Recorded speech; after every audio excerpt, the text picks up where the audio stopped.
ونستعينه ونستغفره ونؤمن به ونتوكل عليه ونعوذ بالله من شرور أنفسنا وسيئات أعمالنا من يهده الله فلا مضل له ومن يضلل فلا هادي له وأشهد أن لا إله إلا الله وحده لا شريك له وأشهد أن محمدا عبده ورسوله أرسله بالحق بشيرا ونذيرا اللهم صل على محمد وعلى آل محمد كما صليت على إبراهيم وعلى آل إبراهيم إنك حميد مجيد اللهم بارك على محمد وعلى آل محمد كما باركت على إبراهيم وعلى آل إبراهيم إنك حميد مجيد أما بعد فإن خير الحديث كتاب الله وخير الهدي هدي محمد صلى الله عليه وسلم شر الأمور محدثاتها كل محدثة بدعة كل بدعة ضلالة وكل ضلالة في النار أعوذ بالله من الشيطان الرجيم يا أيها الذين آمنوا اتقوا الله حق تقاته ولا تموتن إلا وأنتم مسلمون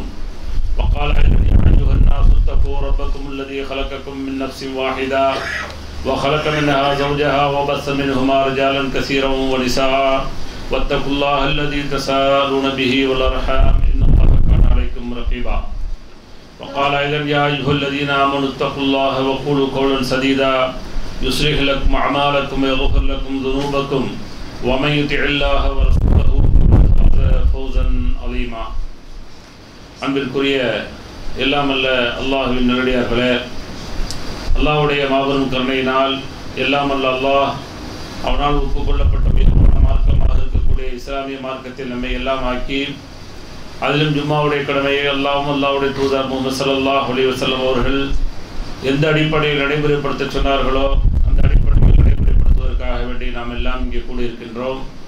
இந்த சந்தர்ப்பங்களிலும் இன்னும் பிற சந்தர்ப்பங்களில் இஸ்லாமிய மார்க்க விளக்கத்தை பெறக்கூடிய நாம் பெறுவதோடு நின்று விடாமல் நிறுத்தி விடாமல் செயல்படுத்தக்கூடிய மக்களாகவும் செயல்படுத்தாத பிற மக்களை செயல்படுத்த தூண்ட வேண்டும் என்ற கோரிக்கையோடு இந்த ஜும்மா உரையை துவங்குகிறேன்.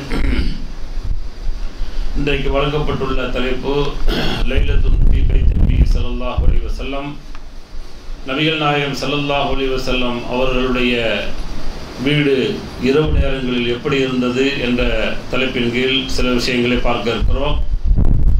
காரணம் என்னவென்று சொன்னால், நபிகள் நாயகம் ஸல்லல்லாஹு அலைஹி வஸல்லம் அவர்களை அல்லாஹ் இந்த உலகத்தில் எப்படி அனுப்பியிருக்கிறோம், அவர்களுடைய வாழ்க்கை பயணத்தை நாம் அமைத்துக் கொள்ள வேண்டும் என்ற ஒரு மரபை, ஒரு விதியை அல்லாஹ் சொல்கின்ற பொழுது சூரத்துல் அஹ்ஸாபிலே அல்லாஹ் சொல்கிறான், லக்கத் கான லக்கும் ஃபீ ரசூலில்லாஹி உஸ்வத்துன் ஹஸனா, நிச்சயமாக அல்லாஹ்வுடைய தூதர் ரசூலுல்லாஹ் அவர்களிடத்திலே உங்களுக்கு அழகான முன்மாதிரி இருக்கிறது என்று அல்லாஹ் சொல்லி காட்டுகிறான். அந்த முன்மாதிரியை யார் எடுப்பார்கள் என்று சொன்னால், லிமன் கான யர்ஜுல்லாஹ வல் யௌமல் ஆஹிர், யார் அல்லாஹ்வுடைய மறுமை நாளை நம்பிக்கை கொள்கிறார்களோ அவர்கள் மாத்திரமே அல்லாஹ்வுடைய தூதருடைய அந்த வாழ்க்கையை ஒரு உஸ்வத்துன் ஹஸனா என்று சொல்லக்கூடிய அழகான ஒரு முன்மாதிரியாக எடுத்துக்கொள்வார்கள் என்று அல்லாஹ் சொல்லக்கூடிய செய்தியை பார்க்கிறோம். எனவே நபிகள் நாயகம் ஸல்லல்லாஹு அலைஹி வஸல்லம் அவருடைய வாழ்க்கை தான் ஒரு அழகான ஒரு முன்மாதிரி. நமக்கு இந்த உலகத்தில் ஒரு முன்மாதிரி, ஒரு வாழ்க்கைக்குரிய ஒரு நபர் உண்டா என்று சொன்னால் யாருமே இல்லை, அல்லாஹ்வுடைய தூதரை தவிர. எனவே அவருடைய வழிகாட்டுதல் தான் எல்லா விஷயங்களிலும் இருக்க வேண்டும். ஆனால் இஸ்லாமியர்கள்ட்ட என்ன நம்பிக்கை இருக்கு அப்படின்னு சொன்னா, இந்த உலகத்தில் வாழ்ந்தவர்கள் அல்லது வாழ்ந்துவிட்டு மறைந்தவர்கள் அல்லது வாழ்ந்து கொண்டிருக்கிறவர்களுடைய சில உதாரணங்களை எல்லாம் எடுத்து அதையெல்லாம் ஒரு முன் உதாரணமாக காட்டக்கூடிய ஒரு அவலங்களை பார்க்க முடிகிறது. இதெல்லாம் காரணம் என்ன அப்படி சொன்னால், நம்பிக்கையினுடைய பலவீனம், ஈமானுடைய பலவீனம் தான்.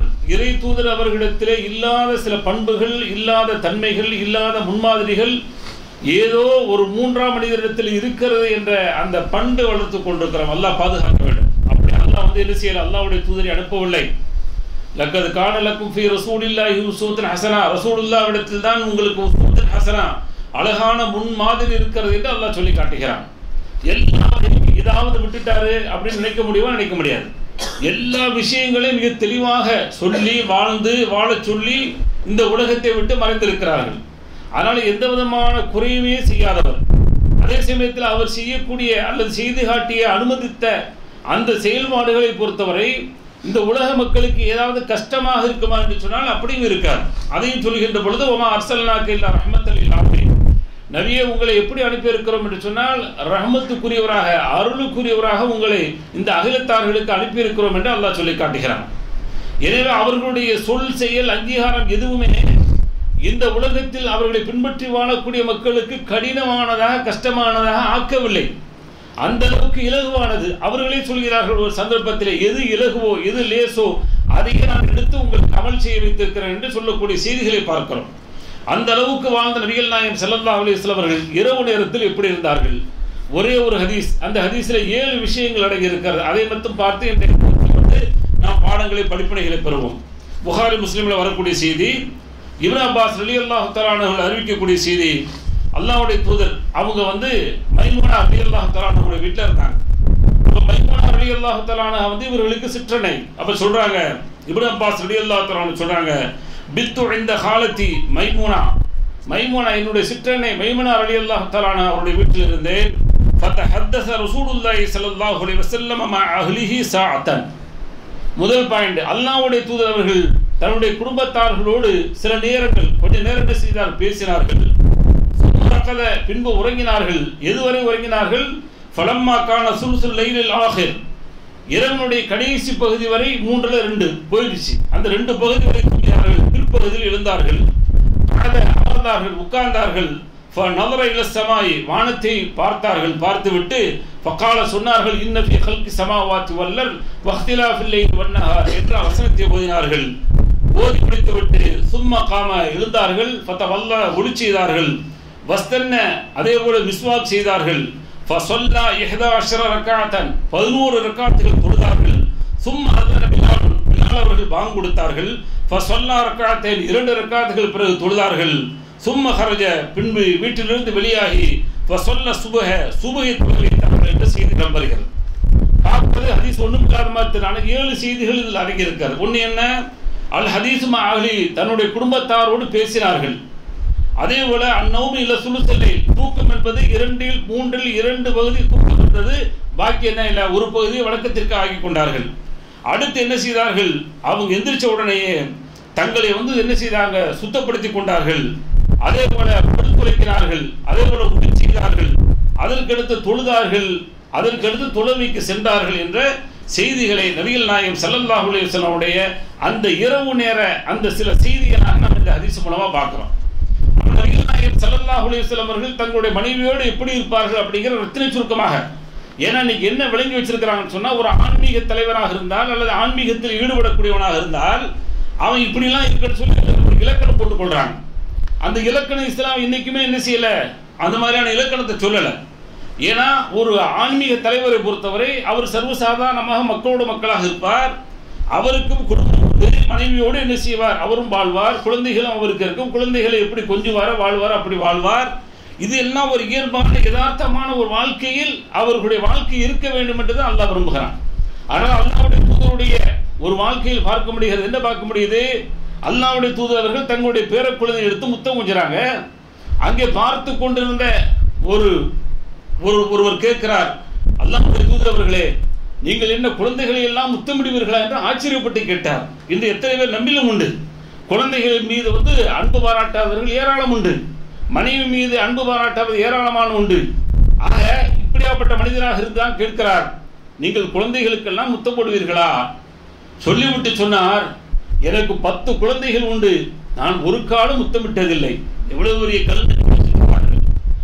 அந்த குணங்களே சிலருக்கு அற்று போய்விடும். அந்த பாசம் என்று தெரியாது. சிலர் பார்த்துட்டு பாருங்க, கட்டா மாதிரி இருப்பான், அவனுடைய குடும்பத்தார்கள் மீது பாசமே இருக்காது. இன்னும் ஒரு சிலர் ஓவரா வலிஞ்சு விழுந்து ஒண்ணுமில்லாம போயிடுவான். மிதமாக இருக்க வேண்டும், ஒரேடியாவும் போயிடக்கூடாது, ஒரேடியாவும் தாழ்ந்து விடக்கூடாது. எல்லாமே இந்த மார்க்கத்தை பொறுத்தவரை ஒரு நீற்றலாக ஒரு நடுநிலையோடு போக சொல்கிறது. அதை பற்றி கூட பல தலைப்புகள் பேசப்பட்டிருக்கிறது.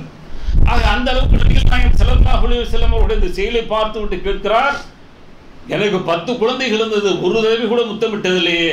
அப்ப அல்லாஹ்வுடைய தூதர் சொன்னார்கள், யாருடைய உள்ளத்திலிருந்து அல்லாஹ் இரக்கத்தை எடுத்து விடுகிறானோ நான் என்ன செய்ய முடியும் என்று சொன்னார்கள். இது இரக்கத்தினுடைய வெளிப்பாடு. குழந்தைகள் மீது அன்பு பாராட்ட வேண்டும், குழந்தைகளை முத்தம் கொஞ்ச வேண்டும்.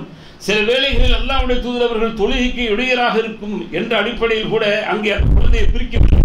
ஆனால் இன்னைக்கு குழந்தை தவறி கொண்டு வந்துட்டா நாம பிடிச்ச திட்டது என்ன இடையூறா இருக்குதான். இடையூற இருக்க மாட்டுக்கிறது இல்லை. ஆனால் சில வேளைகள் தவிர்க்க முடியாமல் குழந்தைகள் அவரோடு ஒட்டி வந்து விடும். அல்லாஹ்வுடைய தூதருடைய வீடு பக்கத்தில் இருந்துச்சு, ஒருவேளை அங்க வந்ததன் காரணமாக கூட வந்திருக்கலாம்.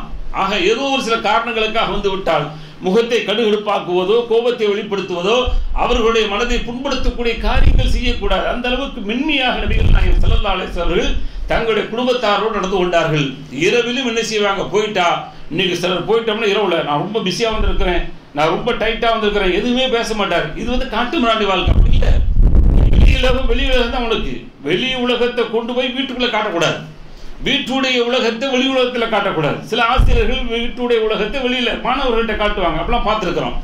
சில அதே மாதிரி மேனேஜ்மெண்ட் இருக்காங்க, ஒரு பொறுப்பில் இருக்காங்க, கம்பெனியில் பொறுப்பாக இருக்காருன்னு சொன்னால் வீட்டில் உள்ளது கொண்டு போய் என்ன செய்வார், கம்பெனியில் உள்ள அங்கே உள்ள ஸ்டாஃப்ஸ்ல காட்டுவார். இது மடத்தனம். இது உன்னுடைய வீட்டுக்குள் உள்ள பிரச்சனை வீட்டோடு ஒழித்து நீ வீட்டை விட்டு வெளியேறும் போது பிஸ்மில்லாஹ் சொல்லிட்டு வெளியே போறீங்களா, அதோடு முடிச்சுட்டு போயிரு, அவ்வளோதான்.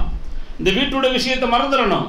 கம்பெனிக்குள்ள போறியா, கம்பெனி ஸ்டாஃப் அவர்கள் உனக்கு கீழ் பணிபுரியவர்கள், உனக்கு கீழே அவர்கள் பணியாற்றக்கூடியவர்கள், அவர்கள் மீது உனக்கு பொறுப்பு இருக்கிறது, உன் மீது அவர்களுக்கு பொறுப்பு இருக்கிறது. இந்த பொறுப்பை நீ சரியான முறையிலே 2 பேர்கள் நடைமுறைப்படுத்த வேண்டும். அதைத்தான் நாங்கள் செயல்படுத்த வேண்டும். தவிர இதை கொண்டு போய் அங்கே சேர்ப்பது, அதை கொண்டு போய் இங்கே சேர்ப்பது இந்த டென்ஷனுக்கு வேலையே இல்லை. அங்கே போய் உட்கார்ந்துட்டு வீட்டுடைய எல்லா அலுவலகத்தையும் பேசுவது, வீட்டில் நடக்கக்கூடிய விஷயங்களை பேசுவது, வீட்டில் ஏதாவது பிரச்சனை வந்து விட்டால் அங்கே கம்பெனியில் கோளாறு ஏற்படுத்துவது. இது எதுக்கு தேவை? இது எதற்காக கம்பெனி சென்றிருக்கிறாய், அலுவலகம் எதற்காக சென்றிருக்கிறாய், அல்லது ஆசிரியர் பணிக்காக வேண்டி நீ பாடசாலைக்கு எதுக்காக சென்றிருக்கிறாய் என்று சொன்னால் நீ அந்த பணிக்காக சென்றிருக்கிறாய். ஆனால் அங்கு போயிட்டு நீ என்ன செய்யக்கூடாது, நீ உங்களுடைய வீட்டுடைய வேலைகளை வீட்டுடைய பிரச்சனைகளை பேசுவது கூடவே கூடாது. முடிஞ்சு போச்சு. 8 மணி நேரம் 10 மணி நேரம் வேலையா, இந்த நேரத்தில் என்னுடைய பணி என்னன்னு சொன்னா நான் எடுத்துக்கொண்ட பொறுப்பு பணிதான், இதைத்தான் செய்வேன் அப்படின்னு ஒருத்தர் வாழ்ந்துட்டான்னு சொன்னா பிரச்சனைகள் ஏற்படுவதற்கு வாய்ப்பில்லை. ஆனால் 2 கலக்கிறனால சில வேலைகள் 2 இடத்திலுமே பிரச்சனைக்குரியவனாக மாறுகிறான். சிலர்களை பார்த்தால் வீட்டிலும் அவனை ஏற்றுக்கொள்ளவில்லை, வீட்டிலும் அவனுடைய போங்குகள் சரியில்லை. சிலர்கள் கம்பெனியிலே பார்த்தாலும் அவனுடைய போங்குகள் சரியில்லை என்று விமர்சனம் செய்யக்கூடிய சூழல் இருக்கிறது. இது நபிகள் நாயகம் ஸல்லல்லாஹு அலைஹி வஸல்லம் அவர்கள் ஒருபொழுதும் செய்ததில்லை. அவர்கள் தங்களுடைய மனைவிமார்களோடு உட்கார்ந்து பேசுவார்கள். பல விஷயங்கள் சுவாரஸ்யமாக பேசியிருக்கிறாங்க. அப்படியாப்பட்ட ஒரு செய்தியை தான் ஆயிஷா ரலியல்லாஹு தஆலா அறிவிக்கக்கூடிய செய்தி, நீண்ட நெடிய செய்தி முஸ்லிம்ல வருது. 4383வது ஹதீஸ் எடுத்து பார்த்தீங்கன்னா தெரியும். உம்மு ஸர, அபூ ஸர என்று சொல்லக்கூடிய அந்த நபித்தோழருடைய வரலாற்றில் சொல்லுகின்ற பொழுது இந்த ஒரு செய்தியை கொண்டு வர்றாங்க. என்ன நடக்கிறது? நபிகள் நாயகம் ஸல்லல்லாஹு அலைஹி வஸல்லம் அவர்கள் சொன்னார்கள், ஆயிஷா ரலியல்லாஹு தஆலா அறிவிக்கிறாங்க, 11 பெண்கள் உட்கார்ந்து தங்களுடைய கணவன்மார்களை பற்றி பேசிக் கொள்கிறார்கள். பேசும் பொழுது எந்த விதமான ஒளிவு மறைவின்றி அவரவர்கள் அவருடைய கணவன்மார்களுடைய என்ன நிலவரமோ அதை சொல்ல வேண்டும் என்று சொல்லி ஒப்பந்தம் செய்துவிட்டு அவர்கள் அமர்கிறார்கள். ஒவ்வொருவராக ஒவ்வொன்றா சொல்றாங்க, என்னுடைய கணவர் இப்படி அப்படின்னு சொல்லி நல்லதும் கெட்டதுமாக சொல்லப்படுகிறது. அதை எடுத்து பார்க்க தெரியும். அப்ப அந்த 11வது வரக்கூடிய அந்த உம்மு ஸர என்று சொல்லக்கூடிய அந்த பெண் சொல்கிறார்கள், எனக்கு கிடைத்த கணவர் இருக்கிறாரே அபூ ஸர, அபூ ஸரை பொறுத்தவரை மிக அற்புதமான கணவர். அவர் நீங்க படிச்சீங்கன்னா தெரியும், அந்த அளவுக்கு வர்ணிக்கிறாங்க. எவ்வளவு வர்ணிக்க முடியுமோ அந்த அளவுக்கு வர்ணிக்கிறார்கள். அவ்வளவு ஒரு சிறப்பான ஒரு கணவர் எனக்கு கிடைத்தார். எல்லா வசதிகளும் செய்து கொடுத்தார், எல்லா வாய்ப்புகளும் கொடுத்தார், எல்லாத்தையும் பெற்றிருந்தேன். ஆனால் ஒரு நாள் அவர் வீதியில் செல்கின்ற பொழுது ஒரு பெண்ணை பார்த்து விட்டார். அவளுடைய அந்த மயக்கத்தின் காரணத்தினால் அவளை மணந்து கொண்டு என்னை விட்டு விட்டார். கடைசியில் நான் என்ன செய்தேன், நான் அவரால் கைவிடப்பட்ட ஒரு விதவை பெண்ணாகிவிட்டேன். இந்த நேரத்தில் இன்னொரு மனிதர் என்னை தேர்வு செய்கிறார். ஆனால் தேர்வு செய்து அவரும் ரொம்ப கஷ்டப்பட்டாரு. எந்த அளவுக்கு அபூ ஸர எனக்கு கொடுத்தாரோ அதே மாதிரி அவரும் முயற்சி பண்ணி வெளியில போவார், உழைத்து பல்வேறு பொருள்களை ஆடு மாடுகளை எல்லாம் கொண்டு உனக்கு எவ்வளவு தேவை எடுத்துக்க, அவனுடைய குடும்பத்துக்கு கொடுக்க, அந்த அளவுக்கு சொன்னாரு.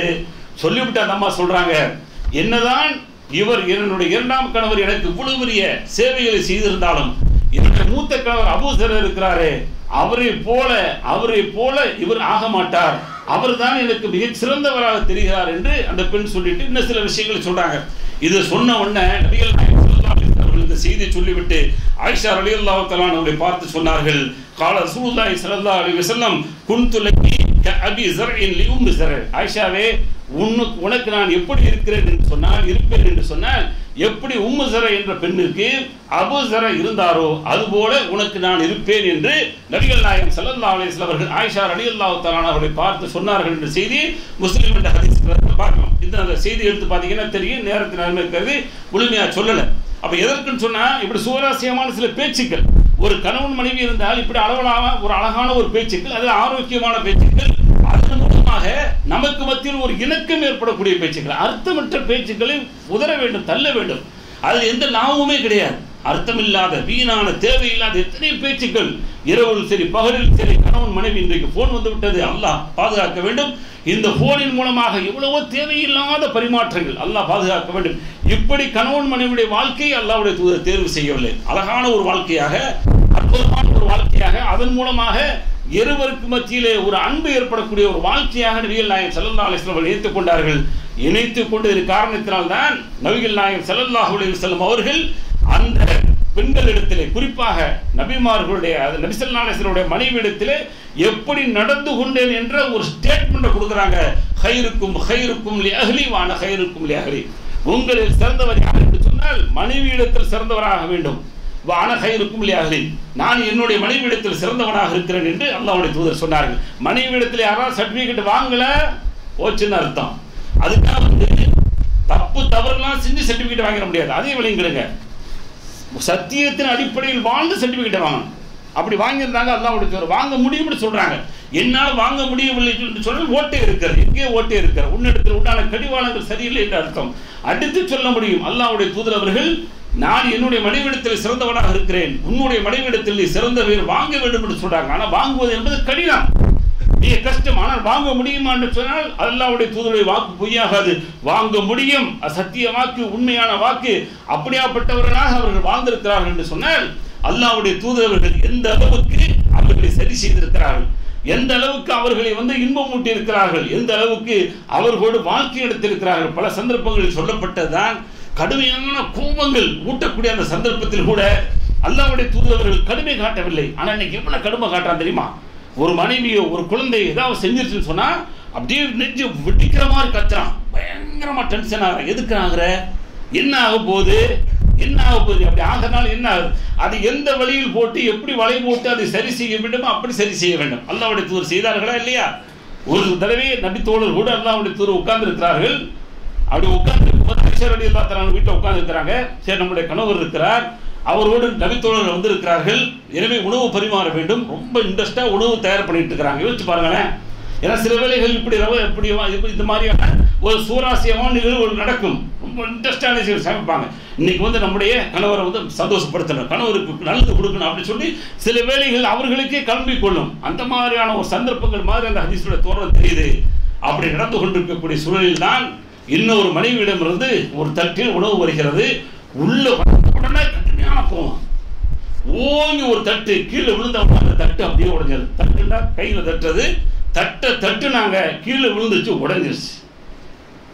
இன்னைக்கு ஆண் மகனாக இருந்தால் அந்த வீரத்தை காட்டிடுவான். எண்டி இவ்வளவு பேருக்கு பக்கத்தில் உட்காந்துருக்கேன் சொல்லி என்ன செய்வான், அடிச்ச அடியில பல்லு கலந்து விழுந்து அவங்க வீட்டுக்கு ஓடியே போயிருவாங்க. நடக்குமா இல்லையா? இன்னைக்கு நடக்கிறதா இல்லையா? இல்லையா? இவன் அடி வாங்குவான், ரெண்டுல ஏதோ ஒன்று நடக்கும். இப்படி நடக்க, ஒண்ணு இவன் அடிப்பான், இல்லட்டா அங்கிருந்து அடிப்பான். இப்போ உனக்கு அங்கிருந்து வந்திருக்கா அப்படின்னு சொல்லி இந்த தட்டை அடிச்ச மாதிரி ஒன்னையும் அடிக்கணும்னு சொல்லி அடிச்சு இவனுக்கு வேற பக்கத்து பல்லு போகும். ரெண்டு நடக்கு, ரெண்டுமே கேவலங்க, அசிங்கங்க. அல்லாஹ்வுடைய தூதர் அப்படி செய்யவே இல்லை, அழகா உட்கார்ந்தாங்க. அது அப்படியே எடுத்துட்டு உம்முக்கு, எவ்வளவு அழகான வார்த்தை பாருங்க, உங்களுடைய தாய்க்கு ரோசம் வந்துருச்சு பாண்டாங்க. அவங்களையும் புண்படுத்தல, இவங்களுக்கும் அதை ரொம்ப லேசா எடுத்துக்கிட்டேன். இப்படி அந்த குடும்பம் சுவராசியமான குடும்பமாக வருவதற்கு வாய்ப்பு இருக்கிறது. எப்படி வளர்ந்து கட்டினாங்க. இதான் அல்லாஹ்வுடைய தூதரவர்கள் பகலிலும் சரி இரவிலும் சரி தன்னுடைய மனைவியோடு இந்த அளவுக்கு ஐக்கியமானார்கள் என்ற செய்தியை பார்க்கிறோம். அந்த செய்தி தான் இரவில் கூட நபிகள் நாயகம் ஸல்லல்லாஹு அலைஹி வஸல்லம் அவர்களுக்கென்று சொல்லி சில நிமிடங்களை சில நேரங்களை ஒதுக்கி அவர்களோடு அழகான முறையில் பேசிவிட்டு அடுத்து தூங்குவார்கள் என்ற செய்தியை பார்க்கிறோம். ரெண்டாவது தூங்குறாங்க. அல்லாஹ்வுடைய தூக்கத்திற்கு சொல்லி எவ்வளவு நேரம் எடுத்துக்கொண்டாங்க? 2 பகுதியை தூக்கத்திற்கு எடுத்துக்கொண்டு ஒரு பகுதியை நபிகள் நாயகம் ஸல்லல்லாஹு அலைஹி வஸல்லம் தொழுகைக்காக தேர்வு செய்தார்கள். இரண்டாவது கருத்தை பார்க்கிறோம். ஏன் தேர்வு செய்யணும்? அந்த நேரம் அப்படி ஒரு அற்புதமான ஒரு நேரம். இந்த நேரத்தை குறித்து நீங்களும் நானும் இந்த நேரத்தை குறித்து அதனுடைய பண்புகளும் அதனுடைய அற்புதங்களும் புரியாத காரணத்தினால் அந்த நேரத்திற்கான மதிப்புகள் கொடுக்கல. அல்லாஹ்வுடைய தூதர் சொல்றாங்க, என்ன சொல்றாங்க? இந்த நேரத்தை தேர்வு செய்தேன். அல்லாஹ்வுடைய தூதர் சொல்லும்போது அபூ ஹுரைரா ரலியல்லாஹு தஆலா அறிவிக்கிறார்கள், ரசூலுல்லாஹி ஸல்லல்லாஹு அலைஹி வஸல்லம் அல்லாஹ்வுடைய தூதர் சொன்னார்கள், யன்ஸிலு ரப்புனா தபாரக வ தஆலா குல்ல லைலத்தின் இலா ஸமாஇ துன்யா ஹீன யபகா சுலுஸல் லைலில் ஆகிர். அல்லாஹ்வுடைய தூதர் சொல்றாங்க, அல்லாஹ் ஒவ்வொரு நாளும் முதல் வானத்திற்கு இறங்குகிறான். எப்பொழுது இறங்குகிறான் என்று சொன்னால் ஹீன யப்கா சுலுசுல் லைலில் ஆகிர், மூன்றில் 2 பகுதி சென்ற அந்த கடைசி பகுதி இருக்கிறதே, அந்த நேரத்தில் அல்லாஹ் முதல் வானத்தில் இறங்கிக் கொள்கிறான். இறங்கிவிட்டு சொல்கிறான், யகூலு மை யதுஊனி ஃபஅஸ்தஜீபு லஹு, என்னிடத்தில் யார் பிரார்த்தனை செய்கிறார்கள் அவர்களுக்கு நான் பதில் கொடுக்கிறேன். மை யஸ்அலுனி ஃபஉதீஹி, என்னிடத்தில் கேட்பவர் யார் அவருக்கு நான் கொடுக்கிறேன். மை யஸ்தக்ஃபிருனு ஃபஅக்ஃபிர் லஹு, என்னிடத்தில் பாவ மன்னிப்பு கேட்பவர் யார் அவருக்கு பாவ மன்னிப்பு தருகிறேன் என்று அல்லாஹ் சொல்வதாக நபிகள் நாயகம் ஸல்லல்லாஹு அலைஹி வஸல்லம் சொல்லக்கூடிய செய்தி புகாரிலே பதிவு செய்யப்பட்டிருக்கிறது. அல்லாஹ் திருமறை குர்ஆனிலே 2 இடங்களில் சொல்லும் பொழுது வஹும் யஸ்தக்ஃபிருன பில் அஸ்ஹார், அவர்கள் சஹர் நேரத்திலே இஸ்திக்பார் செய்வார்கள் என்று அல்லாஹ் சொல்லக்கூடிய செய்தியை பார்க்கிறோம். அந்த சஹருடைய நேரம் அந்த மாதிரியான நேரம், இஸ்திக்பாருக்குரிய நேரமாக, துஆவுக்குரிய ஒரு நேரமாக அந்த நேரத்தை ஆக்கி கொள்ள வேண்டும். அல்லாஹ் எப்படிப்பட்டவங்க, இந்த ஹதீஸை மறுப்பாங்க, அதை விட்டுருவோம், அதை பற்றி உள்ள போகணும். ஹதீஸெல்லாம் ஏற்பவர்களுக்கு மட்டும்தான் இந்த செய்தி. ஹதீஸை ஏற்கல, குர்ஆனை ஏற்கல, இஸ்லாத்தை ஏற்கலன்னு சொன்னால் இங்கே தொலைஞ்சிட்டு போகிறான் அப்படிங்க, அவனை பற்றி பேச வேண்டியதில்லை. ஹதீஸை ஏற்பவர்களுக்கு மட்டும், அந்த அல்லாஹ்வுடைய தூதர் மீது அளவில்லாத நம்பிக்கை வைத்து இது சாத்தியம் என்று நம்புவவர்களுக்கு மட்டுமே இந்த செய்தி அது. அப்போ என்ன நடக்குதுன்னு சொன்னால், அல்லாஹ் பாருங்க, அல்லாஹ் எவ்வளோ பெரிய மகத்தானவன். அவனுடைய ஸ்டேஜுக்கு இறங்கி வரணுமா, யோசிக்க வேண்டாமா? அவனுடைய தகுதிக்கு அவன் இறங்கி வந்து இடத்துல கேளுங்கப்பான்னு சொல்லணுமா? தேவையில்லை. ஆனால் அவன் தன்னுடைய அந்த கம்பீரத்தை விட்டுவிட்டு நான் உனக்கு பதில் தருகிறேன் என்று முதல் வானத்தில் இறங்கி வந்து கேட்கிறான் என்று சொன்னால் அந்த நேரம் எவ்வளவு பெரிய சிறப்பான யோசித்து பாருங்கள். அதை பயன்படுத்த வேண்டும். சில தினங்களாவது முழுக்க முழுக்க பயன்படுத்த முடியாவிட்டாலும் சில தினங்களாவது என்ன செய்யணும், அந்த நேரங்களை பயன்படுத்த வேண்டும். ஏன்னா இன்னைக்கு என்ன சலுகை எதிர்பார்க்கிறோம்னு சொன்னால், இஷாவுக்கு பின்னாடி தஹஜ்ஜுடைய நேரம் ஆரம்பிச்சு விட்டதான்னு சொன்னால் ஆரம்பிச்சிருச்சு, அது ஹதீஸிற்கு மாற்றுக்கருத்து இல்லை. ஆனால் அதுவே ஆதாரமாகுமா, அதுவே செயல்படுத்த வேண்டுமா என்று சொன்னால் அல்லாஹ்வுடைய தூதருடைய இரவு நேரங்கள், அவர்களுடைய வீட்டில் இரவு வணக்கங்களை எப்படி ஆக்கி கொண்டார்கள் என்று சொன்னால் பெரும்பாலும் இரவுடைய பிற்பகுதியில் கடைசி பகுதியில் தான் அல்லாஹ்வுடைய தூதர் அவர்கள் அந்த இரவு தொழுகையை தஹஜ்ஜத்தை தொழுதார்கள். காரணம் என்ன? அல்லாஹ் அவர்களுக்கு இந்த தஹஜ்ஜத்தை சொல்லுகின்ற பொழுது ஃபதஹஜ்ஜத் பிஹி நாஃபிலத்தன் லக் அப்படிங்கிறான். நீங்கள் தஹஜ்ஜத் தொழுங்கள், அது உங்களுக்கு கடமை என்று அல்லாஹ் கட்டளையிட்டான். எப்படி 5 நேரம் தொழ வேண்டுமோ அதுபோல அவர்கள் தஹஜ்ஜத்தும் தொழ வேண்டும் என்று அல்லாஹ்வுடைய தூதர்கள் கட்டளையிடப்பட்ட காரணத்தினால் அல்லாஹ்வுடைய தூதர்கள் தஹஜ்ஜத்தை தொழுதிருக்கிறார்கள் என்ற செய்தியை பார்க்கிறோம். அதுவும் இந்த நேரத்தை தேர்வு செய்து அல்லாஹ்வுடைய தூதர்கள் அந்த நேரத்தில் தொழுதார்கள் அப்படிங்கிற செய்தியின் மூலமாக நம்ம என்ன செய்கிறோம், அல்லாஹ்வுடைய தூதர் அந்த நேரத்திற்கு முக்கியத்துவம் கொடுத்து தொழுதிருக்கிறார்கள் என்று 2வது செய்தி. அடுத்து 3வது செய்தி என்ன அப்படின்னு சொன்னா, அல்லாஹ்வுடைய தூதர் எந்திரிப்பார்கள், எந்திரிச்சு உட்காருவாங்க, உட்கார்ந்துட்டு என்ன செய்வாங்க அப்படிங்கிற செய்தியை இப்னு அப்பாஸ் ரலியல்லாஹு தஆலா, ஏன்னா எல்லாமே அவங்க தான் சம்மந்தப்பட்டது, அவங்க போய் தங்கி இருக்கக்கூடிய அந்த நாளில் தான் அந்த நிகழ்வை பார்க்கிறார்கள் சொல்றாங்க. என்ன சொல்றாங்க அப்படின்னு சொன்னா, அல்லாஹ்வுடைய தூதர் தூங்குனாங்க, தூங்கி எந்திரிச்சாங்க, எந்திரிச்சு உட்கார்ந்து அந்த அறிவிப்பு எப்படி வரும் சொன்னா, இரவுல நடுநிசை கழிந்த பிறகோ அல்லது இன்னும் கொஞ்சம் நேரம் கழித்தோ அல்லாஹ்வுடைய தூதர் எந்திரிச்சாங்க. எந்திரிச்ச உடனேயே ஃபஜலஸ, அல்லாஹ்வுடைய தூதர் உட்கார்ந்தாங்க. தன்னுடைய தூக்கத்தை முதலில் போக்குகிறார்கள். எப்படி ஒரு அழகான வழிமுறை, அப்படியே முகத்தில் அப்படி கண்ணில் தேய்ச்சி அல்லாஹ்வுடைய தூதர் தூக்கத்தை என்ன செய்யறாங்க, முதலில் போக்குகிறார்கள். போக்கிவிட்டு அல் அஷ்ருல் ஆயாத்தில் ஹவாத்திமா மின் சூரத்தி ஆல் இம்ரான், ஆல் இம்ரானில் வரக்கூடிய கடைசி 10 வசனங்களை இன்ன ஃபீ ஹல்கி ஸமாவாத்தி வல் அர்த் வக்திலாஃபில் லைலி வன் நஹார் லஆயாத்தில் லிஉலில் அல்பாப் என்று வரக்கூடிய அந்த 10 வசனங்களை அல்லாஹ்வுடைய தூதர் ஓதினார்கள். ஓதிவிட்டு சும்மா காம பிறகு எழுந்திருச்சு அல்லாஹ்வுடைய தூதர் என்ன செய்ய ஒளி செய்ய போனார்கள் அப்படிங்கிற மாதிரி செய்தியை பார்க்க முடியுது. அப்போ எந்திரிச்ச உடனே தூக்கத்தை என்ன செஞ்சாங்க, போக்குவதற்கான வேலையை செய்தார்கள். அப்போ முகத்தில் அழகா தடவி கண்ணில் தடவி என்ன செஞ்சாங்க, தூக்கத்தை போய்கிட்டு இந்த 10 வசனங்களை ஓதினார்கள் என்ற செய்தியை பார்க்கிறோம். அதற்கடுத்து என்ன செஞ்சாங்க, சுவாக் மிஸ்வாக் பல்லு துலக்க போனார்கள். இன்னைக்கு பல்லு துலக்கிறதுக்கு நிறைய பேர் எல்லாம், அதாவது பெரும்பாலும் பார்த்தீங்கன்னா காலையில் எழுந்திரிச்சோன்னா பல்லு வேகமாக தேய்ப்போம். ஆனால் தேய்க்கும் போது எந்த நியத்தையுமே வைக்கிறது இல்லை. காலையில் எழுந்திரிச்சு பல்லு நல்லா தேய்க்க வேண்டியதான். காலையில் எழுந்திரிச்சு பல்லு தேய்க்கிறோம்னா நாரும், அதுக்காக தேய்க்கிறோம். ஆனால் அது ஒரு சுன்னத்தாக, அது ஒரு இபாதத்தாக மாத்துறது ஒரு சின்ன நியத். அல்லாஹ்வுடைய தூதர் எப்பொழுதுமே சுத்தத்தை விரும்பினாங்க, அதுவும் பல் சுத்தத்தை அல்லாஹ்வுடைய தூதர் விரும்பினாங்க. அல்லாஹ்வுடைய தூதர் எழுந்த உடனே பல்லு வலிக்க இருக்கிறார்கள். இந்த அடிப்படையில் நான் என்னுடைய பல் சுத்தமாக வேண்டும் என்று சொல்லி நான் சுத்தத்தை விரும்புகிறேன் என்று ஒருவர் நியத்து வச்சுக்கிட்டாருன்னா நன்மையாக மாறும். இந்த நியத்து நிறைய வர்றதே இல்லை, ஏன்னா போறது எல்லாம் அவசர அடியில். அந்த கடைசி நேரத்தில் சுபுக்கு எந்திரிக்கிறவங்களும் சுபுக்கு எந்திரிக்காம அவங்களுக்கு எப்பெல்லாம் இஷ்டம் இருக்கோ வேலைக்கு போறவங்க எந்திரிக்கிற நேரம் எல்லாம் கடைசியில் அறிவறியா நேரம். அந்த சுன்னத்துகள் எல்லாம் பலது புறக்கணிக்கப்படுகிறது. கழிவறைக்குள் செல்லும் பொழுது ஓத வேண்டியவை, கழிவறைக்குள் செல்ல வேண்டிய ஒழுங்குகள், கழிவறையிலிருந்து வெளியே வரக்கூடிய ஒழுங்குகள் எல்லாமே அவுட் ஆகிடுது. ஆனால் இபாதத் என்பது போயிடுது. அல்லாஹ் பாதுகாக்கணும். ஆனால் அல்லாஹ்வுடைய தூதர் ஸல்லல்லாஹு அலைஹி வஸல்லம் அவர்கள் எழுந்தார்கள், எழுந்திருந்து என்ன செய்தார்கள். இது ஆயிஷா ரலியல்லாஹு தஆலா அவர்கள் சொல்லக்கூடிய செய்தி, அபூதாவுல வரக்கூடிய செய்தி. கான யூலவு லஹு வதுவுஹு வசிவாக்குஹு ஃபைதா காம மினல் லைலி தகல்லா சும்மஸ்தாக. அல்லாஹ்வுடைய தூதர் ஸல்லல்லாஹு அலைஹி வஸல்லம் அவர்களுக்கு ஒளி செய்வதற்காக தண்ணீரும், அதே போல பழுத்துலக்குவதற்காக அவருடைய மிஸ்வாக்கும் அவர்களுக்கு வைக்கப்படும். எப்பொழுது தூக்கத்திலிருந்து உறக்கத்திலிருந்து அல்லாஹ்வுடைய தூதர் எழுகிறார்கள், எழுந்து தங்களுடைய சுய தேவைகளை முடித்துவிட்டு பின்பு என்ன செய்வார்கள், அவர்கள் பல் தேய்ப்பார்கள் என்ற செய்தியை நாம் பார்க்கிறோம். அதனால தான் அல்லாஹ்வுடைய தூதர் பல் தேய்ப்பதை குறித்து கொஞ்சம் கடுமையான வார்த்தையை பயன்படுத்தினார்கள். லௌலா உம்மதி லஅமர்துஹும் பிஸ்ஸிவாக் இந்த குல்லி ஸலாத்தின். என்னுடைய உம்மத்துக்கு கஷ்டம் கடினம் ஏற்படும் என்பதை நான் பயப்படவில்லை என்று சொன்னால் ஒவ்வொரு நேர தொழுகைக்கும் அவர்களுக்கு பல் விளக்குவதை கடமையாக்கி இருப்பேன் என்று நபிகள் நாயகம் ஸல்லல்லாஹு அலைஹி வஸல்லம் சொல்லக்கூடிய செய்தியும் அபூதாவுல பார்க்க முடியுது. இது 4வது செய்தியாக பல் துலக்குதல். 5வதாக என்ன செய்தார்கள், ஒது செய்தார்கள். பல்லாம் வளைக்க முடிச்ச பின்னாடி ஒது செய்தார்கள் என்கிற செய்தியை பார்க்கிறோம். இதையும் அறிவிக்கிறார் இப்னு அப்பாஸ் ரலியல்லாஹு தஆலா அவர் அறிவிக்கக்கூடிய செய்தி, அல்லாஹ்வுடைய தூதர் என்ன செஞ்சாங்க, ஒது செய்தார்கள். ஒளி செய்துவிட்டு சும்ம காம யுஸல்லி அவர்கள் தொழுதார்கள் அப்படிங்கிற செய்தியை பார்க்கிறோம். அந்த ஒதுவை பொறுத்த வரைக்கும் எப்பொழுது நாம் செய்யக்கூடிய அந்த முறையான ஒதுக்கள். ஏன்னா ஒதுவை பொறுத்த வரைக்கும் இன்னைக்கு என்னன்னு சொன்னா அறிபதியாக செய்யக்கூடாது. அது மாதிரி ஒளி செய்யும் பொழுது வீணுவதையும் செஞ்சு விடக்கூடாது. ஒளி செய்யறோம் அப்படிங்கிற பேர்ல ரொம்ப சுருக்கிறோம் அப்படிங்கிற பேர்ல ஒது செய்ய வேண்டிய அந்த உறுப்புகளை கழுவாமல் விட்டு விடவும் கூடாது. அதே சமயத்தில் கழுவுறம் என்ற பேர்ல அதிக கடப்பு தண்ணீரை வீண்வதையும் செய்யவும் கூடாது. ஏன்னா அல்லாஹ்வுடைய தூதர் அழகா சொன்னாங்க, இந்த வீண்வரையும் என்பது புரிய வைக்கக்கூடிய அளவுக்கு தெளிவா சொன்னாங்க. ஓடக்கூடிய ஆறாக இருந்தாலும் நான் 3 தடவை தான் உதவுடைய உறுப்பை கழுவ வேண்டும் என்று கட்டளையிட்டிருக்கிறேன். அதே மீறி ஓடக்கூடிய ஆறு தண்ணீர் எங்கேயோ போய் கலக்கிறது என்று சொல்லி நீ 4வது தடவை உன்னுடைய உறுப்பை கழுவினால் அதுதான் வீண்வரையும் என்று சொன்னார்கள். வீண்வரையத்துக்கு எவ்வளவு பெரிய விளக்கம் சொல்றாங்க பாருங்க. ஓடக்கூடிய ஆறு தான் ஓய்ச்சதுக்கு செய்ய முடியாது. அங்கேயும் என்னுடைய கட்டளைகள் என்ன என்பதை பார்க்க வேண்டும். அதுவும் வீண்வரையும் என்பதில் வந்து சேர்ந்துவிடும். அதே சமயத்தில் அல்லாஹ்வுடைய தூதருடைய வழிகாட்டுதலை மீறி விடக்கூடிய அடுத்த செய்தியாக கூட வரக்கூடிய வாய்ப்பு இருக்கிறது. அதனால தண்ணீரை பொறுத்தவரை மிக கவனமாக பயன்படுத்தி அழகான முறையில் ஒளி செய்ய வேண்டும். அப்படித்தான் அழகான முறையில் தூக்கத்திலிருந்து எழுந்த பொழுது கூட அல்லாஹ்வுடைய தூதர் அவர்கள் ஒளி செய்தார்கள் என்ற செய்தியை பார்க்கிறோம்.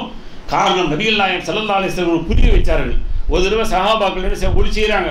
ஒளி செய்து முடித்த உடனே ஒருவருடைய கரண்டை காலில் ஒரே ஒரு பகுதி மாத்திரம் நலையாமல் இருக்கிறது. அல்லாஹ்வுடைய தூதர் வந்து ஒரு எச்சரிக்கை வராங்க, வயலுல் அகாப் மினன் நார், குதிங்கால் உடையவர் வந்து நரகத்தை பயந்து கொள்ளட்டும், அல்லது குதிங்கால் உடையவருக்கு நரகம் என்று ஒரு எச்சரிக்கை செஞ்ச உடனே சஹாபாக்கள் எல்லாரும் அப்படி ஊத்து பார்க்குறாங்க. யாருடைய கால் கழுவப்படலையோ அவர் போய் என்ன செய்கிறார், செயல் செய்து விடுகிறார் என்ற செய்தியை பார்க்கிறோம். என்றால் அங்கு சில ஒழுங்குகள் சொல்லித்தராங்க. ஒரு தவறை கண்டால் கூட ஒரு அழகான முறையில் சுட்டி காட்டினார்கள் அப்படிங்கிற செய்தியை பண்ணி நம்மால் என்ன நேராக நான் தவறு சுட்டி காட்டுன்னு சொல்லி ஒரு 10 பேர் 50 பேர் இருந்தால் கூட இழுத்துட்டு வந்து நிப்பாட்டி அவருக்கு முன்னாடி சொல்லி இவர் நல்ல பேர் வாங்குறாராம், அவங்க எல்லாத்துக்கும் முன்னாடி இவரை வந்து கேவலப்படுத்தக்கூடிய வேலை இது செய்யவே கூடாது. இது மரபு அல்ல. அல்லாஹ்வுடைய தூதர் இப்படி தவறை என்ன செய்ய திருத்த சொல்லலை. கூட்டமாக இருந்தால் இங்கிதமாக எப்படி எடுத்து சொன்னால் அந்த தவறு அவருக்கு புரியுமோ அப்படி புரிய வைக்கக்கூடிய செய்தியை தான் அல்லாஹ்வுடைய தூதர் செய்தார்கள். எனவே ஒது குறிப்பாக தூக்கத்திலிருந்து எழுந்த உடனே செய்யக்கூடிய ஒதுவில் அதிக கவனம் செலுத்த வேண்டும். ஏன்னா அந்த தூக்கத்துடைய சடைவு, தூக்கத்துடைய சோம்பல் எல்லாம் நம்மை மிகைத்திருக்கக்கூடிய காரணத்தினால் கழுவ வேண்டிய சில தவறுகள் ஏற்பட வாய்ப்பு இருக்கிறது. அதையும் சரி செய்து கொள்ள வேண்டும். அடுத்து அல்லாஹ்வுடைய தூதர் என்ன செய்ய தொழுகைக்கு செல்வார்கள். இப்போ தொழுக போறாங்க அல்லாஹ்வுடைய தூதர். அல்லாஹ்வுடைய தூதருடைய தொழுகை எப்படி இருந்துச்சு? இன்னைக்கு எல்லாம் நம்ம தொழுகிறோம். வந்து தொழுகிறத பார்த்தீங்கன்னா 2 நிமிஷம் அதிகபட்சம் 3 நிமிஷத்துல தொழுகை எல்லாம் கம்ப்ளீட் 2 ரக்காத் தொழுகை. அதே போல இரவுல வந்து நின்று வணங்குறது கஷ்டமா தெரியுது. ரமலான்ல நம்ம ஊர்ல 30 ஜுசு ஓதணும்னு சொல்லி ராக்கெட் மாதிரி கடுமையான வேகத்தில் ஸ்பீடாக கடகடன்னு அடிச்சு விட்டு அதே மாதிரி ருக்குல டக்குன்னு ருக்கு அது வந்து ருக்குல எந்திரிக்குது. அப்படி சைட்டாக போது கட்டன்னு அடிச்சு முடிச்சு எல்லாம் பார்த்தீங்கன்னா 1 மணி நேரத்தில் ஆட்டங்காலி ஓடு எல்லாரும் ரொம்ப சந்தோஷம். பரவாயில்ல, என்ன ஹாப்ஸா தொழுக வச்சாரு. போன வருஷம் வந்தான் அவன் வந்து 1 மணி நேரம் 10 நிமிஷம் எடுத்தான் பாவி. இவன் வந்து ரொம்ப நல்லா கரைச்சு குடிச்சிருக்கான் பொழுது ஒரு எழுத்து வழங்காது. பின்னாடி நின்று பார்த்தானா ஓதுல ஒரு எழுத்து வழங்காது. கடகடன்னு அந்த இன்ஜின் அடிச்சுட்டு போகும் பாருங்க. எப்ப அந்த வந்து ட்ரெயின் போகும்போது கடகடன்னு சவுண்டு கேட்கும். அந்த சவுண்டு தான் கேட்கும். ஏதோ ஓதுற மாதிரி தெரியும். ஆனால் பின்னாடி நின்று பார்த்தோம்னா என்ன செய்ய ஏதோ நடக்குது. ட்ரெயின் போகிற மாதிரி எப்படி தெரியுதோ அதே மாதிரி ஓதுற மாதிரி சவுண்ட் கேட்கும். இந்த தொழுகை எல்லாம் அல்லாஹ்வுடைய தூதர் தொழுது. அல்லாஹ்வுடைய தூதர் இப்படி தொழுதார்கள், அழகாக வர்ணிக்கிறார்கள். எந்த அளவுக்கு என்று சொன்னால் அல்லாஹ்வுடைய தூதர் அவர்கள் பின்பு தொழுகைக்காக எழுவார்கள். எழுந்து விட்டு ஃபஸல்லா ரக்அத்தைனி ஹஃபீஃபத்தைன், முதல் 2 ரக்காத்தை லேசா தொழுவாங்க. ஏன்னா அப்படியே ஸ்டார்ட் பண்ணுறது, எடுத்த உடனே தக்பீர் கட்டி பெருசாக தொழுதுன்னு சொன்னால் அந்த சடைவுகள்லாம் போகாது அப்படிங்கிறக்காண்டி அந்த ஸ்டார்டிங் ட்ரபிளை போக்குவதற்கு என்னவோ தெரியல அல்லாஹ்வுடைய தூதர்கள் மிக அழகான முறையில் என்ன செய்வாங்க, சுருக்கமாக தொழுவார்கள். சுருக்கம்னா நம்ம நினைக்கிற மாதிரி குழுவெல்லாம் ஓதிடக்கூடாது, அது ஓரளவு இருக்கக்கூடிய அளவுக்கு என்ன செய்வாங்க தொழுதார்கள் அப்படிங்கிற பார்க்க முடியுது. அதற்கடுத்து சும்ம சல்லா ரக்காத்தைனி தவீலத்தைனி தவீலத்தைனி தவீலத்தைனி சும்ம சல்லா ரக்காத்தைனி, பின்பு அல்லாஹ்வுடைய தூதர் 2 ரக்காத்துகளை நீள நீளமாக தொழுதார்கள். ஒவ்வொரு ரக்காத்தும் நீள நீளமாக இருக்கும். இதே சஹாபா அறிவிக்கிறாங்க, அல்லாஹ்வுடைய தூதர் அவர்கள் ஒரு நாள் என்ன செஞ்சாங்கன்னு தொழுதாங்க. அவங்களும் போய் நிற்கிறாங்க. நிற்கும் பொழுது என்ன செய்யறாங்கன்னா வலது புறத்தில் நிற்காம இடது புறத்தில் நிற்கிறாங்க. அல்லாஹ்வுடைய தூதர் அவர்கள் அவருடைய காதுடைய சோனையை பிடித்திருத்து இந்த பகுதி கொண்டு வந்து நிப்பாட்டுறாங்க. நின்று அல்லாஹ்வுடைய தூதர் தொழுகிறாங்க. அப்ப அல்லாஹ்வுடைய தூதர் அவர்கள் சூரத்துல் பக்கராவை ஆரம்பிச்சாங்க. சூரத்துல் பக்கரா 2 ஜுஸு ஏறக்குறைய 2.25 தள்ளி போகுது. அப்ப அதை ஓதி முடிச்சாங்க. சரி, ஓதி முடிச்ச உடனே அல்லாஹ்வுடைய தூதர் ருக்குவுக்கு போவாங்கன்னு நினைச்சேன். ஆனா அதற்கடுத்து அல்லாஹ்வுடைய தூதர் சூரத்து நிசாவை ஆரம்பித்தார்கள். அந்த சூரத்து நிசா முடிச்சுட்டு போவாங்கன்னு பார்த்தா அப்பயும் போல அதுவும் முடிச்சுட்டாங்க. 1.5 ஜுஸு வரும். கிட்டத்தட்ட எவ்வளவு ஆச்சு, 4.5 பக்கத்தில் ஓடி போச்சு. திரும்ப அல்லாஹ்வுடைய தூதர் ஆல இம்ரான் ஆரம்பிச்சாங்க. இதற்கு மேல் என்னால் இருக்க முடியவில்லை, நான் ஓடி படுத்துட்டேன் அப்படிங்கிறாங்க. அதுக்கு பின்னாடி தெரியல. அப்ப அல்லாஹ்வுடைய தூதருடைய இரவு தொழுகை இவ்வளவு நீண்ட நேரமாக இருந்துச்சு. ஏங்க செய்யணும்? அல்லாஹ்வுடைய தூதர் பாவியா? அல்லாஹ்வுடைய தூதர் ஏதாவது குற்றம் செஞ்சவரா? அல்லாஹ் தண்டிப்பான? இல்லையே, எல்லா பாவங்களும் மன்னிக்கப்பட்ட உத்தமர். அப்படித்தான் அல்லாஹ் அவர்களை சான்று சொல்கிறான். அப்படியாப்பட்ட ஒரு உத்தமர் இரவுல நின்று வணங்குவதற்கு காரணம் என்ன? அல்லாஹ்வுடைய தூதர் சொன்னார்கள், லா அகூன அப்தன் ஷக்கூரா, நான் அல்லாஹ்வுக்கு நன்றி உள்ள அடியானா இருக்கணும், வேற ஒரு காரணமே இல்லை. அதான் சொன்னாங்க அல்லாஹ்வுடைய தூதர். அதனால அந்த அளவிற்கு நீட்டமாக நீண்ட நேரங்கள் அல்லாஹ்வுடைய தூதர் அவர்கள் இரவு தொழுகை தொழுதிருக்கிறார்கள். தொழுது விட்டு பிறகு வித்து தொழுவார்கள். வித்து தொழுது உட்கார்ந்துருப்பாங்க. உட்கார்ந்து அடுத்து 7வது செய்தியாக என்ன பதிவு செய்யப்படுது, சும்மா பிலாலுன், பிலால் ரலியல்லாஹு தஆலா பாங்கு சொல்வார்கள். சொன்ன உடனே அல்லாஹ்வுடைய தூதர் ஃபஸல்லா ரக்அத்தைனி, வீட்டில் 2 ரக்காத் சுபஹ் தொழுவார்கள். இதெல்லாம் வீட்டில் செஞ்சது, இரவுல செஞ்சது. இங்க பள்ளியில வந்து செய்யல, வீட்டில் செஞ்ச செய்தியை தான் இவ்வளவு பேசியிருக்கிறோம். ஒரே ஒரு ஹதீஸ் வரக்கூடிய செய்தி, 2 ரக்காத் வீட்டில் தொழுவார்கள், ஃபஜ்ருடைய சுன்னத்தை தொழுவார்கள்.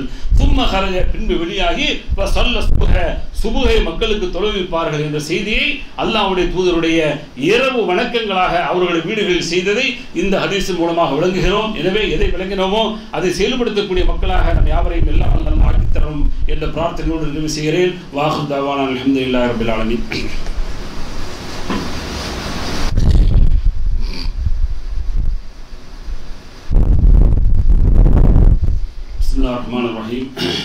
அன்பார்ந்த சகோதர சகோதரிகளே, முதல் உரையில் சொன்னது போல இந்த இஸ்லாமிய மார்க்கத்தில் நபிகள் நாயகம் ஸல்லல்லாஹு அலைஹி வஸல்லம் அவர்கள் மூலமாக பல்வேறு செய்திகளை நமக்கு சொல்லி இந்த உலகத்தில் நாம் எப்படி வாழ வேண்டும், எப்படி வாழ்ந்தால் வெற்றி இருக்கிறது என்ற பல்வேறு பாடங்களை படிப்பனைகளை அல்லாஹ்வுடைய தூதர் மூலமாக அல்லாஹ் நமக்கு வழங்கியிருக்கிறான்.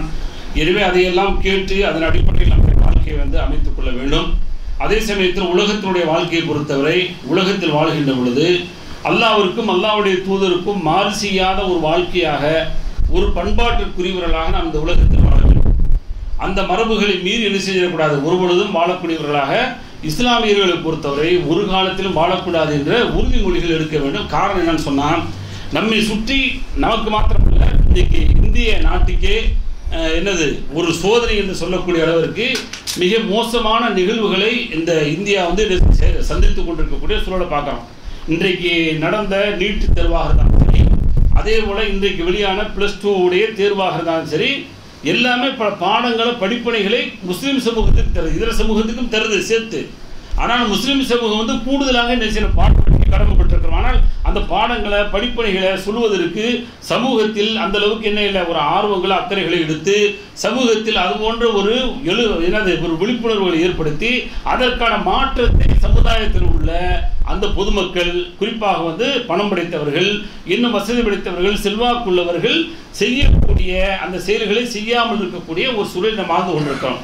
என்ன நடக்கிறது என்று சொன்னால், நீட் தேர்வு எல்லாம் தெரியும், பேசுவதற்கோ அல்லது பார்ப்பதற்கோ சொல்வதற்கோ கூச்சப்படக்கூடிய அளவுக்கு உண்டான ஒரு அவல நிலையை அரங்கேற்றம் செய்தது இந்திய அரசு.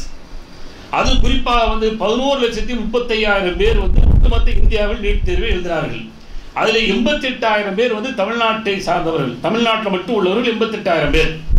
இதர நாடுகள், இதர மாவட்டங்களை பொறுத்தவரை, மாநிலங்களை பொறுத்தவரை அந்தந்த மாநிலங்களில் எந்த பிஜேபி ஆட்சி ஆளுகிறதோ அந்த மாநிலங்கள் தக்கவாறு அவர்களுடைய சட்டங்களும் அவர்களுடைய கேள்வி வினாத்தாள்களும் அமைந்தது என்பது வேறு.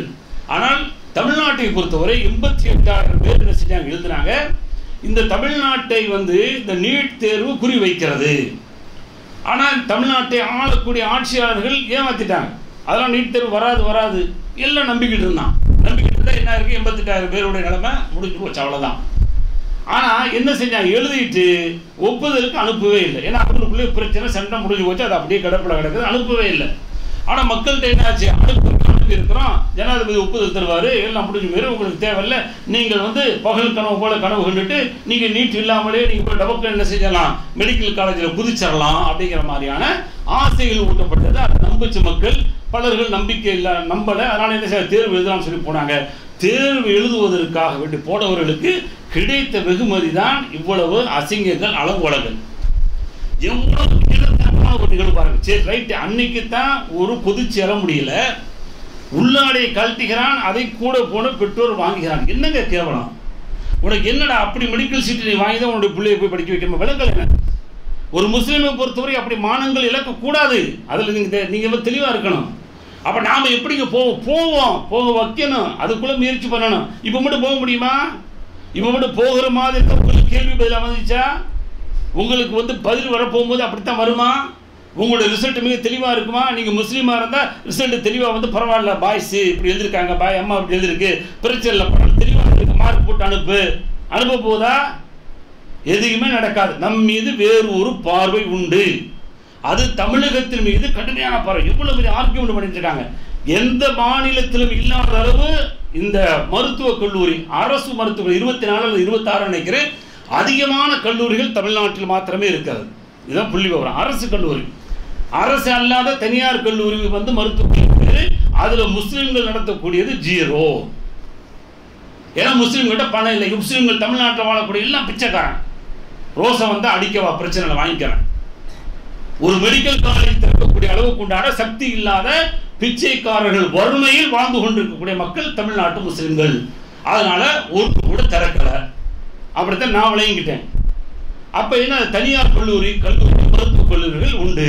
இதையெல்லாம் அவர்கள் டார்கெட் பண்ணி தான் அவர்களுடைய சதமானத்தை 50% இங்கே வந்து தேர்வின் மூலமாக உள்ளே திணிக்க வேண்டும் என்று சொல்லி சிஸ்டத்தை உடைக்கிறாங்க. இது மாத்திரம் இல்லாம இன்னொரு சிஸ்டத்தை பாருங்க. என்னன்னு சொன்னா, கேட்பதற்கு ரொம்ப சந்தோஷம், நடைமுறை இருக்கிறது நமக்கு தெரியல. அவர்கள் MBBS முடித்த உடனேயே 2 ஆண்டுகள் அரசு பொது சுகாதார துறையில் நிறுவனத்தில் மருத்துவமனையில் பணிபுரிய வேண்டும்.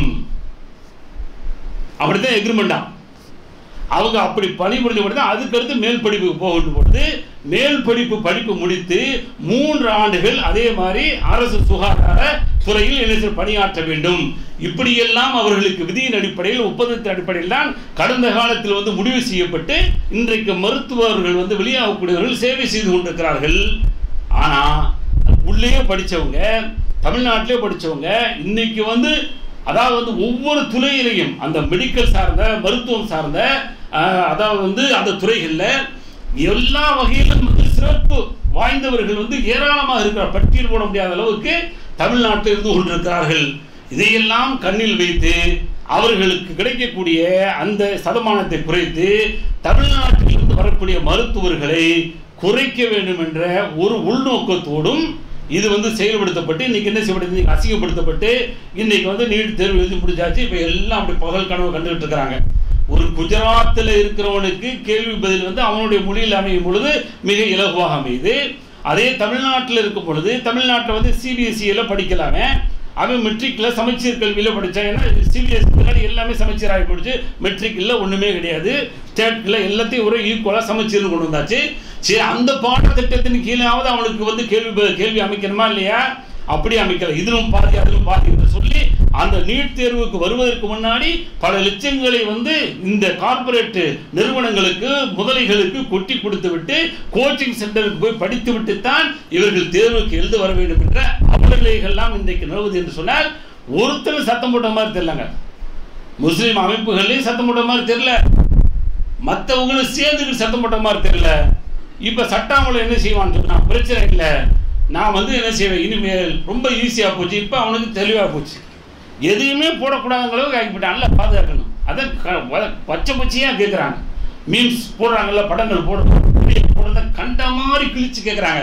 என்ன கேட்டாலும் ரோசம் வராத ஒருவனைத்தான் பிரதமராக வைத்திருக்கிறோம். ஏன்னா அவங்களுடைய பாலிசி எப்படி, நீ என்ன பேசினாலும் கண்டுக்கிறார், நம்ம காரியம் நடக்கணும், அவ்வளோதான் அவங்களுடைய கான்செப்டே. எதுவுமே கண்டுக்கிட்டேன்னு வச்சுக்கவே நீ தோத்து போயிருவ. இது எல்லா சர்வாதிகாரிகளும் செய்த ஒரு நடவடிக்கை, ஒரு நடைமுறை. அதனால இந்த சர்வாதிகாரிக்கு இப்படி படிச்சு கொடுத்து ட்ரைனிங் கொடுத்து உள்ள யார் இவ்வளவு பேச்சு பேசுறாங்களே, ஏதாவது அசையுதா, அதாவது கண்டுக்கிறதா ஒன்றும் இல்லை. பணத்தை வந்து பார்த்தனா அதுல பெரிய பிரச்சனை, ஒண்ணுமே கண்டுக்கல, அது அப்படி ஓடி போச்சு. அடுத்து இப்படி வந்து நீட் என்ற இந்த மருத்துவக் கல்லூரியுடைய பொது தேர்வை மாற்றி இவ்வளவு பெரிய அசிங்க. என்னன்னா ஒரு ஸ்டெட்டு, ஒரு காதல, ஒரு மூக்குல இந்த காதல போட்டுக்க அந்த ஸ்டெட்டில் வந்து பிட்டடிப்பாடா, எவ்வளவு பெரிய கேணையங்கவன். இந்த சடக்குள்ள வச்சுட்டு வருவான், வச்சுக்கிட்டு வந்தா உண்மையா திறமசாலி தானே.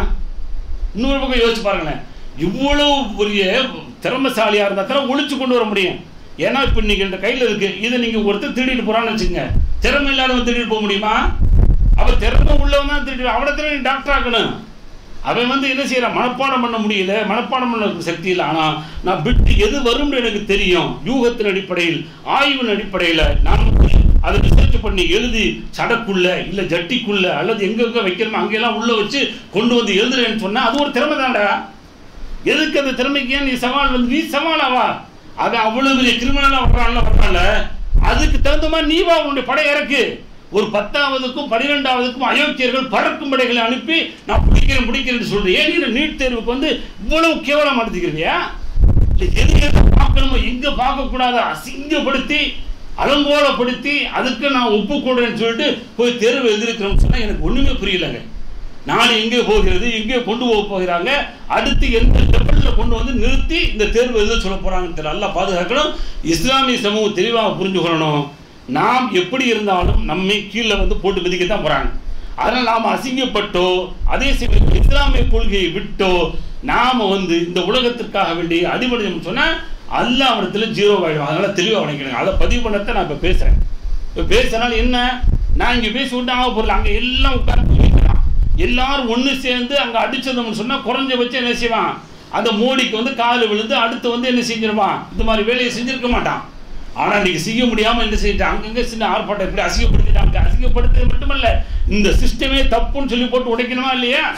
இன்னைக்கு அவன் +2ல எடுக்கக்கூடிய மார்க்குக்கு மதிப்பு இல்லாம போச்சு. ஒன்றும் இல்லை, 0. +2 மார்க்கு இப்போ 0. அவன் 1199 எடுத்தாலும் பிரச்சனை இல்லை, அல்லது 750 எடுத்தாலும் பிரச்சனை இல்லை, எது எடுத்தாலும் பிரச்சனை இல்லை. அதை அப்படியே கிடப்புல போட்டுட்டு நீட் தேர்வில் என்ன வந்து ரிசல்ட் கிடைக்குது அதுதான் முடிவு அப்படின்னு சொன்னா, இப்பொழுது படிச்சது கஷ்டப்பட்டதுக்கு +2 மார்க்கை வச்சு ஏற்கனவே முடிவு எடுக்கப்பட்டதுக்கெல்லாம் என்ன முடிவு, தீர்வு கேட்பதற்கு நாதியே இல்லாம போச்சு. எல்லாத்துக்கும் சேர்த்து, நமக்கும் சேர்த்து தான். அதனால நாம ஈமான இஸ்லாத்தை விட்டு கொடுத்து எந்த வகையிலும் என்ன செய்ய மாட்டோம், யாருடைய சமரசமாக மாட்டோம் என்ற உறுதி எல்லோருக்கும் வேண்டும் என்பதை வந்து பதிவு பண்றேன். அடுத்து +2 முடிஞ்சிருச்சு. இன்னைக்கு +2ல பாத்தீங்கன்னா மையத்து மாதிரி ஆகிப்போச்சு. பாருங்க எப்படிலாம் டிராமா கொடுக்குறாங்க பாருங்க. சரியா தப்பா அடுத்த விமர்சனத்துக்கு போல நேரம் இல்லாததுக்கு அந்த ஆய்வுகள் நடந்துகிட்டு இருக்குது. அதை பத்தி விமர்சனர்கள் வந்து பேசி கொண்டிருக்கிறார்கள். அது நம்ம வாய்ப்பு கிடைக்கும், அடுத்து பேசுவோம். என்னன்னு சொன்னா ரேங்க் சிஸ்டத்தை எடுத்துட்டார். Right, okay. ரேங்க் சிஸ்டத்தை எடுத்ததுனால இன்னைக்கு யாரும் என்ன செய்ய முடியல, பேச முடியல. யாரும் முதல் ரேங்க், யார் 2ஆவது ரேங்க், ஏன் ஸ்கூல் முதல் ரேங்கா, அவன் ஸ்கூல் முதல் ரேங்கா, ஆம்பளை முதல் ரேங்கா, பொம்பளை முதல் ரேங்கா, எதுவுமே பேச முடியல. டிவி இது மாதிரி வேற மாதிரி அதை என்ன செய்து பேசிக்கிட்டு இருக்கிறது. இல்லைன்னு சொன்னா போட்டு ஃபிளாஷ் பண்ணிக்கிட்டு அவங்களுக்கு போய் ஸ்வீட் கொடுக்கறது என்ன, அவங்களுக்கு ஸ்கூல்ல வந்து கட்டி அணைக்கிறது என்ன, உறவுகள் வந்து கட்டி அணைக்கிறது அப்படியே பார்த்தீங்கன்னா வேற மாதிரி வந்துட்டு இருக்கோம். இன்னைக்கு அதை முடிச்சுட்டு அடுத்து பார்த்தீங்கன்னு சொன்னா கிரேட் சிஸ்டத்தை கொண்டு வந்திருக்கான். இதுவும் கூடாதுன்னு காலையில் விமர்சனம் நடந்து கொண்டு இருக்காரு. ஒன்று ஒழிச்சா எல்லாத்தையும் ஒழிச்சு 0 ஆக்கிற முடிஞ்சு போச்சு. ஏன்னா இனி அந்த மார்க்கு 0. ஏன்னா நீட்டுக்கு 0 தெரிஞ்சதுனால இனி நீ ரேங்க் சிஸ்டமாக இருந்தாலும் சரி, கிரேட் சிஸ்டமாக இருந்தாலும் சரி, எல்லாம் 0 தான். அப்படிங்கிற மாதிரி ரெண்டையுமே ஒழிச்சிரு, பிரச்சனை இல்லை, எந்த மாணவனும் பாதிப்பு ஏற்பட மாட்டான். 1180 முதல் 2000 என்னது 1200 வரைக்கும் வந்தா கிரேடா, இதுக்கு பின்னாடி இப்படி வந்தா இந்த கிரேட் எதுக்குன்னு அந்த பைத்திய விளையாட்டு எதுக்கு? அந்த விளையாட்டை வச்சு என்ன செய்ய போறான்? ஒன்றும் செய்ய போறதில்லை. ஒன்றும் செய்ய நீட்டு வச்சுட்டேன், இன்ஜினியரிங் தப்பிச்சு முடிஞ்சு போச்சு. ஏன்னா இன்ஜினியரிங் வந்து ஏகப்பட்டது கிடக்கு. இன்னும் 20 வருஷம் கழிச்சு கூட போதும் என்று சொல்லக்கூடிய அளவுக்கு இன்ஜினியரிங் கல்லூரிகள் 500க்கு மேற்பட்ட கல்லூரிகள் தமிழ்நாட்டுக்குள் இருக்கிறது. கிட்டத்தட்ட 20க்கு மேற்பட்ட கல்லூரிகள் இஸ்லாமிய கல்லூரிகள் இருக்கிறது. ஏற்கனவே மருத்துவ கல்லூரி 0 சொல்லிட்டேன். ஆனால் இன்ஜினியரிங்கில் மாஸ்டர்லாம் நம்ம கொடி கட்டி நிற்கிறோம், பறக்கிறோம், அதில் மாட்டு கருத்து இல்லை. அதனால் அது ஒரு பெரிய மேட்ரு இல்லை. அதுக்கு வந்து கிரேடு கிடையாது. அது வந்து உங்களுக்கு என்ன செய்வாங்க, கவுன்சிலிங்கில் அவங்க வந்து மார்க் வந்து என்ன செய்ய பெர்சன்டேஜ் பார்ப்பாங்க. அந்த பெர்சன்டேஜ் அடிப்படையில் நீ உள்ளே போகிற இல்லையா, வேறு ஆர்ட்ஸுக்கு போனால் பிரச்சனையே கிடையாது, பாஸ் ஆகிட்டே போயிட்டே இருக்கலாம், முடிஞ்சு போச்சு. இது யதார்த்தம்.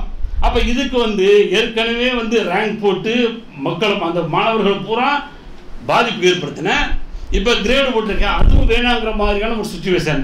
எதுவாக இருந்தாலும் நம்முடைய இஸ்லாமிய சமூகத்தில் ஒருவர் கூட இந்த அதாவது +2ல் அட்டன் பண்ணி பாஸ் பண்ணியிருந்தாங்கன்னா அல்ஹம்துலில்லாஹ் அவங்களுக்கு எல்லாம் வந்து இன்னும் வந்து கல்வியை தரட்டும், துஆ செய்வோம் எல்லோரும்.